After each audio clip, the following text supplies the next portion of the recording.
kwani hamsimami?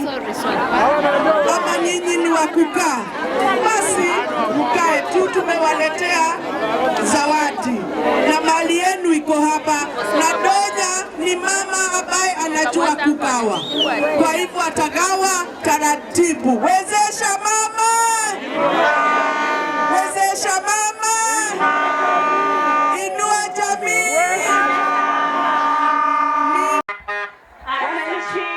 Wakisi, Bwana Yesu asifiwe.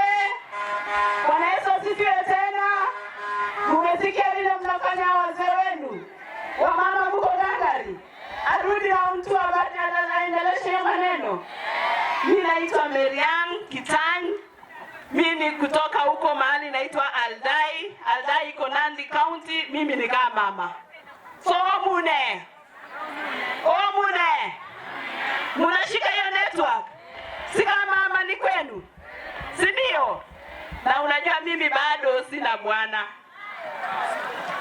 Naka mrembo. Nitafute bwana hapa leo. Hapa Kisii. Lakini niko na shida kidogo. Huyo bwana nikitafuta si atanipeleka kwenda kunikata kwingine. Na nimesikia nyinyi mnakata watu. Mumeacha. Kutoka leo hiyo maneno mmeacha. Hata msichana wangu akizaliwa hapa atakuwa sawa. Hivyo mmekubaliana. Lakini nimesikia pia mnachapa wanawake. Wazee hao wanachapa wanawake. Sitachapwa. Hapa mumeacha hiyo yote leo tena. Kutoka leo mmeokoka. Mmesema Yesu ni nani?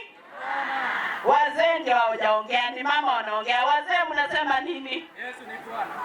Wazee mnasema Yesu ni Bwana. Hii mrembo mtakuja tena kuharibu hii uso tena. So mnakubali nikae hapa leo. Nitafute mzee leo. Na nimeona kuna mzee wangu mahali hapa ndio huyu. Niende na huyu. Asanteni sana, Mwenyezi Mungu awabariki. Asante sana. Mheshimiwa